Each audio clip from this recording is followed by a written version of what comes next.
for bringing this all together. And I'd also like to thank Alexis and Catherine. And I ask us to all give a huge round of applause for all the organizers of this great event.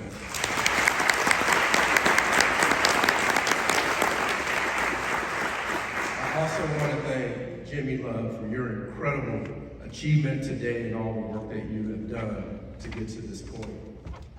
So my family is here, and I am pleased to say that we have a family model. And my 3-year-old Richie says, work hard, have faith, help others. Sean, my 11-year-old, he demonstrates this on a regular basis. However, I like to share 3 lessons that you all know incredibly well already. Work hard. There's no way that you would be at this point if you didn't clearly understand how important that is. However, I want to put another twist on this. All of us at some point in time have thought, I can't wait until I get that one merit badge because then it'll be a little easier. Or I can't wait until I make it to the summer. Things will get a bit easier. I want to challenge you to think differently because it's not just about working hard, it's attacking the hard things. Because as we grow, what we really do is we get better at doing hard things. So keep working hard. Next, I want to encourage you to set goals, and every single person in here has heard about setting goals. But I want to share with you, when I graduated from college, as the first person in my family to do so, and my parents told me my life would be great, the only job I could find was as a temporary worker in a warehouse. And in fact, I was in that job for 5 years, and I knew I could do more. But in February of 1997, for the first time in my life, I got a sheet of paper, and I wrote down my goals. And what I will tell you is that 30 days later, I accomplished more things in those 30 days than I had for the prior 5 years. And what I will tell you is that every single month since February 1997, I've written my goals, I've objectively held myself accountable, and I've written a little journal about what's going on in my life. And my life has indeed changed as a result of that. I want to encourage you to continue to set your goals. But the third and final thing I'd like to share is the most important thing. And we talk about this at home on a regular basis, and as evident by the incredible projects that you've done, you know this one as well. And it is help others.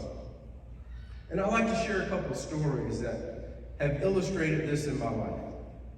My senior year of high school, I found myself in an AP English class. And I have to be honest with you, it was the first and only AP class that I had. So I was surrounded by all the smartest kids in school in this class, and one day 2 successful alumni came to speak to us about success. And I remember every single thing about that day. And I remember everything because in the middle of their speech to us, one of my classmates leaned over and said, one day that's going to be the 2 of us. And a seed of hope was planted.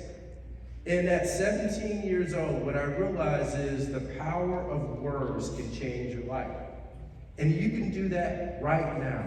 There was someone helping me at that early age. Fast forward, one of the most difficult points in my life was when my mother was dying. She had a rare neurological disease, progressive supranuclear palsy, PSP, and it was a devastating disease. And she had a feeding tube and had surgery, and I'd taken off work, and I was an only child. She was my everything. But it came to the point where I had to go back to work, and I traveled extensively. At the time I was in Chicago, I flew to Miami, had an international trip, but in that airport, I was paralyzed. I couldn't imagine leaving my mother all by herself. So I called a new friend that I met in Chicago, a good friend, Doug, and I shared with Doug that I didn't think I could make this trip. I thought I had to go back and resign from my job. And he said, why? I said, because my mom, I've left her and I don't know if she's okay. And he said, Richard, your mom is fine. I said, but I don't know, and I don't want my mother to be alone. And he said, Richard, your mother is fine. And finally I said, Doug, how do you know? And Doug said, I just walked out of her room. I'm in the parking lot right now. Months before, I'd given him the address to where my mom was, and on that particular day, at that particular time, he showed me for the first time in my life what it really meant to be a friend, to help others. Fast forward in 2015, one of my very best friends from high school confided in me that he had cancer. I looked him in the eye and I said, no, I will be the best friend that you've ever had.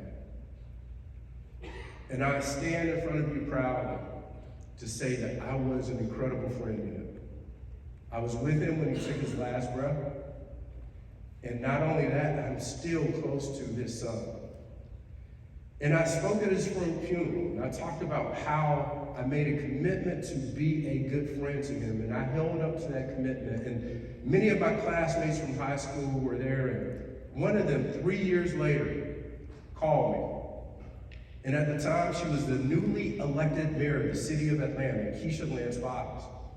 And she called me to say, Richard, I've been thinking about this, and your name keeps coming to mind as I need someone I can trust to be COO for the city of Atlanta, responsible for the fire department, police department, the airport.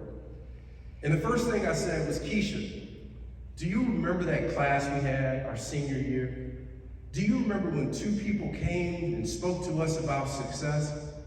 Do you remember when you leaned over and said, one day, that would be the 2 of us?